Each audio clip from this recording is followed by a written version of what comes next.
ಎಲ್ಲರಿಗೂ ನಮಸ್ಕಾರ. ಇವತ್ತು ಕುಕ್ ಆ್ಯಂಡ್ ನೋಟಿಸ್ ಚಾನಲ್ಗೆ ಸ್ವಾಗತ ಸುಸ್ವಾಗತ.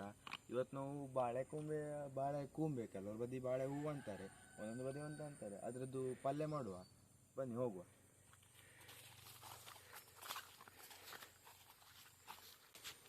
ಇದನ್ನು ಹೀಗೆ ಸ್ವಲ್ಪ ಬೆಳೆದ ಬಾಳೆ ಆಗಬೇಕು. ಇದನ್ನು ಹೀಗೆ ಮುರಿದುಕೊಳ್ಳಬೇಕು. ಇವತ್ತೊಂದು 2 ಕೂಂಬೆಯ 2 ಹೂವಿನ ಪಲ್ಯ ಮಾಡುವ.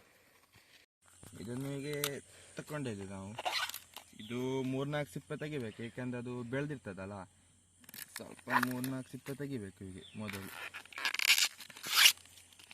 3-4 ಸಿಪ್ಪೆ ತೆಗೆದು ಹೀಗೆ 3-4 ಸಿಪ್ಪೆ ತೆಗಿಬೇಕು. ಇದನ್ನು ಹೀಗೆ ಕೊಯ್ದುಕೊಳ್ಳಬೇಕು. ಹೀಗೆ ಸಣ್ಣ ಸಣ್ಣಕ್ಕೆ ಕೊಚ್ಚಬೇಕು, ಆಯಿತಾ? ಹೀಗೆ ಕೊಚ್ಚಿದ ನಂತರ ಸಣ್ಣಗೆ ಕೊಚ್ಚಿಕೊಂಡ್ರೆ ಸಾಕು. ಹೀಗೆ ಒಂದು ಪಾತ್ರದಲ್ಲಿ ನೀರಿಟ್ಟಿದ್ದೇವೆ. ನೀರಿಗೆ ಸ್ವಲ್ಪ ನೀರಲ್ಲಿ ಹಾಕಿಟ್ಟೋದು, ಚಂದ ಮಾಡಿ ಹಚ್ಚಿಕೊಂಡು ಹೀಗೆ ಸಣ್ಣ ಕೊಚ್ಚಿಕೊಂಡಿದ್ರೆ ಸರಿ.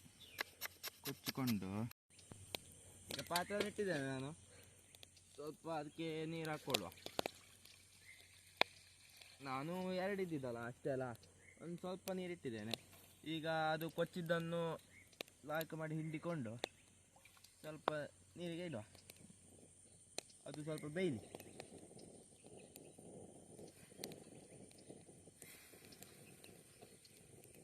ಆಫ್ ಮಾಡಿ.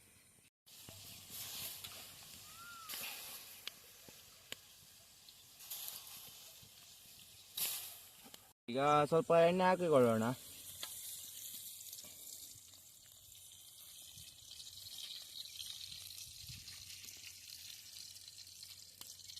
ಸ್ವಲ್ಪ ಸಾಸಿವೆ,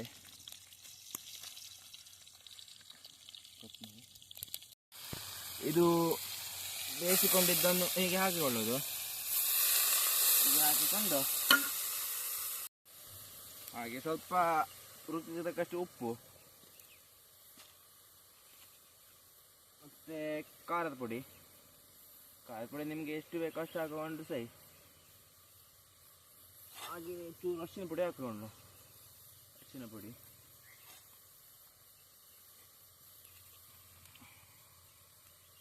ಇದು ಹಾಕಿ ಫ್ರೈ ಆದ ನಂತರ ಚಂದವಾದ ಫ್ರೈ ಆಗಬೇಕು.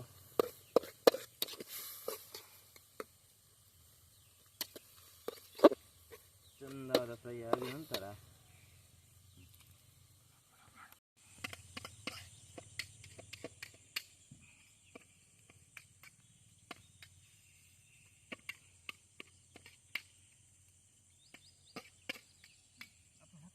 ಹಾಗೆ ಸ್ವಲ್ಪ ಬೆಲ್ಲ ಹಾಕಿಕೊಳ್ಳೋಣ. ನಿಮಗೆ ಕೆಲವೊಬ್ಬರು ಸಕ್ಕರೆ ಹಾಕಿಕೊಳ್ತಾರೆ, ಸಕ್ಕರೆ ಬೇಕಾದ್ರೆ ಹಾಕಿಕೊಳ್ಳಬಹುದು. ಹಾಗೆ ಬೆಲ್ಲ ಕೂಡ ಹಾಕಿಕೊಳ್ಳಿ. ಬೆಲ್ಲ ಹಾಕಿದರೆ ಒಳ್ಳೆಯದು ಜೀವಕ್ಕೆ. ಆಯಿತು, ಈಗ ಆಯ್ತು. ಇನ್ನೊಂದು 2-3 ನಿಮಿಷ ಬೆಂದಿರ್ಬೋದು. ಮುಚ್ಚಳ ತೆಗೆದು ಬಾಳೆಲ್ಲ ಮೇಲೆ ಇಟ್ಟು ಒಳ್ಳೆ ಬೆಲ್ಲ ಕಾಣ್ತಿದೆ. ಈಗ ಇದನ್ನು ಇಳಿಸುವ.